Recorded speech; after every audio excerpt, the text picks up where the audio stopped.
Hello 99ers and hello 80s computer nerds, Pixel Pedant here again, and today I'm talking hardware, which is a bit of a change of pace since mostly I talk TI-99 software and games here. But all those games and such need hardware to run on after all. So it's time we sorted out what every 99er needs in the hardware department these days to get the most out of a TI-99. Because once in a while, great TI-99 software wants more than just what's in that aluminum case. And when it doesn't get what it wants, it gets upset and says things like, now if what your software wants is specifically an MBX, you should probably just tell it to shut up, which is customarily done with the off switch, then move on to software with more reasonable demands. Because the MBX is a hard-to-come-by peripheral that's only really necessary for one popular game, and that's championship baseball. But there are plenty more upgrades that are worth your money and are worth your time. So today we're going to talk about the upgrades any TI-99 4A really ought to have in order for it to live its best life and be its best self. These are the upgrades that personally I just couldn't live without as a 99er in the 2020s. Which is, kind of shockingly actually a thing. And the first thing anyone's going to want to get these days beyond a bare TI-99 4A console is usually going to be a Final Grom, which is the TI-99's #1 flash cart nowadays. Like most flash carts, and like you'd probably expect, it stores cartridge dumps on an SD card, and it supports directories so you can organize your collection however you like, however suits you. The usual build features 2 buttons. One of those buttons lets you reset your machine should you wish to, which is a really nice convenience feature I use all the time myself. I'm so used to having a reset button on a cart at this point that when I use original carts instead, I find myself reaching for a reset button that doesn't exist. But I can hardly blame the Final Grom for Parsec not having a reset button, so I guess that's not its fault. The other button lets you unload the currently loaded cartridge so you can pick another one from the menu. If you reset without pressing that button, the same options are going to appear in the system menu. But if you reset while also pressing that button, the Final Grom's menu will be option 2 again. Worth mentioning that FlashROM 99 is a slightly older flash cart solution, which is still kicking around and which you might still see for sale. But unlike Final Grom, it doesn't support Grom carts, which is to say carts using TI's proprietary memory tech. So this is a big downside, because consequently it's a lot more limited and not seen much these days consequently, or used much. Haven't touched mine in eons, since Final Grom.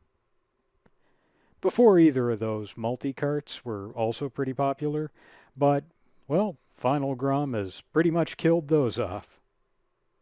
So, with the Final Grom on hand for loading carts, the next bit of hardware kit that a lot of 99ers pretty much couldn't live without these days is a Tippy. What that is an interface for turning a Raspberry Pi into a service system for your TI-99. And the features it adds are just a must-have for me at this point. First of all, this lets you treat directories on the Pi as disks for TI purposes. But second, it gives you a native menu for mapping those directories however you please. Plus, a really nice upshot of this is that since these are on the Pi, you've got TI disks which you can access from outside machines at the same time the TI-99 is using them. And in order to make it easy to access the disks from outside, the Tippy gives you a browser interface for uploading, downloading, and removing files. So that's dead simple. Uploading or downloading files to disk is a 10-second process in any web browser. Tippy also gives you support on the TI-99 itself for HTTP requests, so you can load programs and load data over the web. And it even gives you mouse support via any USB mouse plugged into the BI, in case you should like to program for that. So, all in all, it's a pretty powerful package. It's available as a card for your peripheral expansion box, or as a sidecar if you prefer that route. So, with all these features, the Tippies at this point mostly replaced the CF7 Plus and Nano PEB, those being the older solutions for adding disks and adding I/O features to your unexpanded TI-99.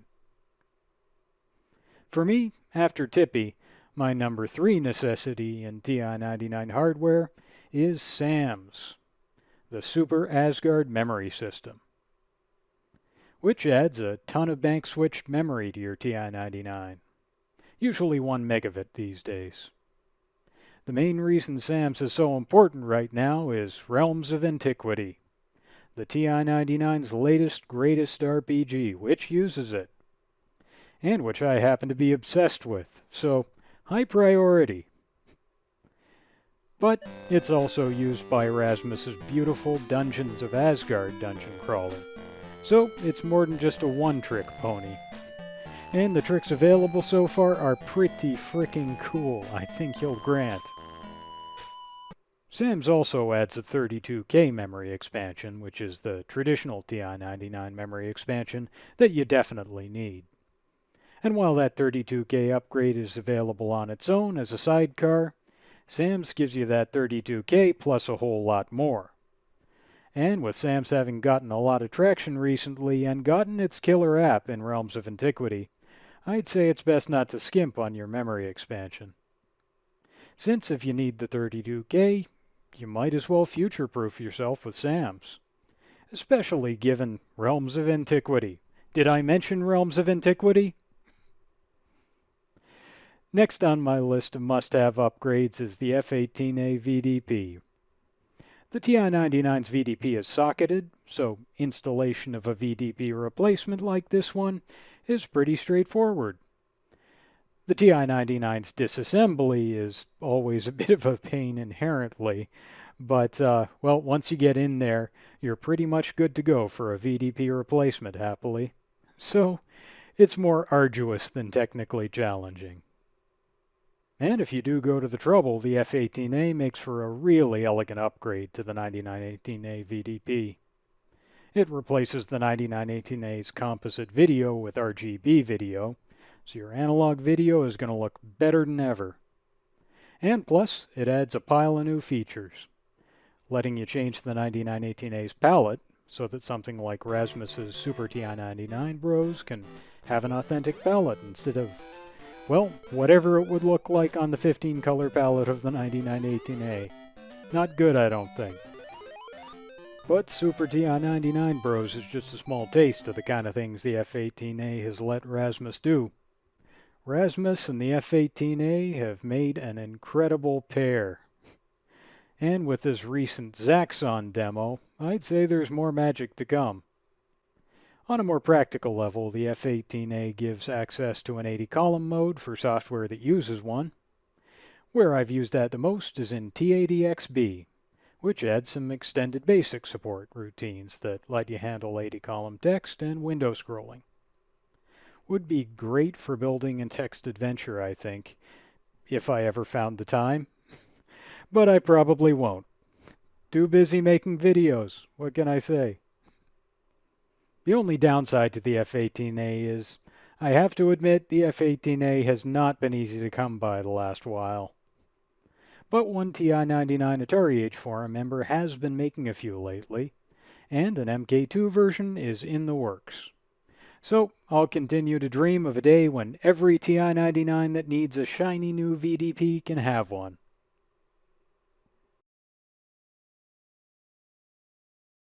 At number 5 on my must-haves is that classic speech synthesizer module. Looks good, sounds good, and such a big part of the TI-99 experience and legacy. Obviously not a modern upgrade, unlike the others I've mentioned here so far, but there are still plenty of them available, and they're still as important as they ever were to the platform. There's just a lot to love about the speech synthesizer.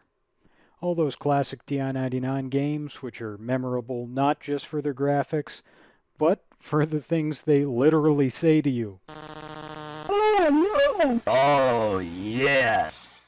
It just wouldn't be the same game library without speech synth talking back. Got the bomb, boss! Now, if you don't care much about games, then I guess speech synth might not be a big deal. But if you do, it's hard to give up, since most of the TI-99's better first-party titles use it. And if you like to do a little programming, speech synth is something that's really fun to play around with, no matter your level of coding knowledge or experience.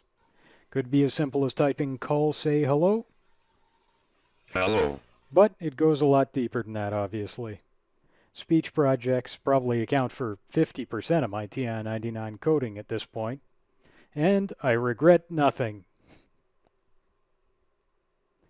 What can I say? As much as I like singing the praises of the TI-99, I like even better putting the TI-99's own voice to work, saying and singing them for itself.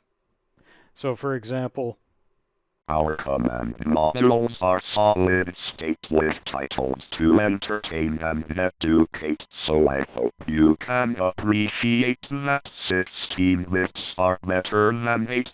Well, that was an entirely worthwhile use of my time. But moving on, next up, if you like games, then you definitely need an Atari joystick adapter. That's an original era upgrade, and it's a really simple build, so it's always going to be available, and really always has been. And if it weren't, anyone could make one, which means there's no excuse not to have one. But the bigger reason you absolutely need to have one is just that the classic TI-99 joysticks are crap. I mean, they started out as crap, but they also aged terribly, so you definitely need to not use them. I guess using them could be kind of a hazing ritual for new 99ers, so that folks understand what we went through and the burdens we bore. Folks like to call them the pain sticks, and they are not wrong. But with an Atari joystick adapter, the whole world of Atari joysticks opens up to you. I'm still using an original era Wiko command control adapter with my main machine, and I tend to use that with a Wiko bat handle stick, staying on brand. Nah, I just like that stick. But when I feel like using a gamepad, I'll instead use a converted Sega Genesis pad. That's a pretty easy conversion, so making your own controller may be an appealing option for you, if you're not interested in joysticks, or otherwise if, like me, you think some games just work better with a gamepad. The only downside to converting a gamepad is that unless you want to build in a switch, it'll serve as joystick 1 or as joystick 2, but not both. And while most games use joystick 1, a few do use joystick 2 instead in single player, just to screw with us. So an adapter which gives you both ports has that benefit of letting you be whatever joystick you need to be in any given game, even if the game is screwing with you by making player 1 joystick 2. So those are the 6 upgrades I couldn't live without. And consequently, those are the 6 upgrades I feel like every 99er ought to have. Starting with the Final Grom for a cart loading menu with support for nearly all classic TI-99 carts. Then Tippy for disks, network shares, mouse support, and internet connectivity. Then SAMS for the system's ultimate memory expansion solution, including the crucial 32K, but also including a big chunk of bank switched memory you need to play Realms of Antiquity, which if you haven't played, you need to. Then the F18A for RGB video and 80-column graphics, both fantastic additions to the platform. Then Speech Synth for all the great use it gets in the classic TI-99 library, but also for how fun it is to play around with yourself. And finally, an Atari joystick adapter, for the sake of a joystick, and any joystick really, that isn't crap. You do have other options in some of these cases. For a joystick, like I said, you could hack a gamepad instead of using a joystick adapter. For discs, if you need them but need a cheaper solution than the Tippy, a nano PEB might do. Then, when it comes to the F18A VDP replacement, if you're using a CRT and you don't need 80 column programs, composite might just do it for you. This has been a fun little adventure in the world of TI-99 hardware. Hope it helps a few folks looking at what their next TI-99 upgrade is going to be. Or heck, even folks looking at what their first TI-99 upgrade is going to be.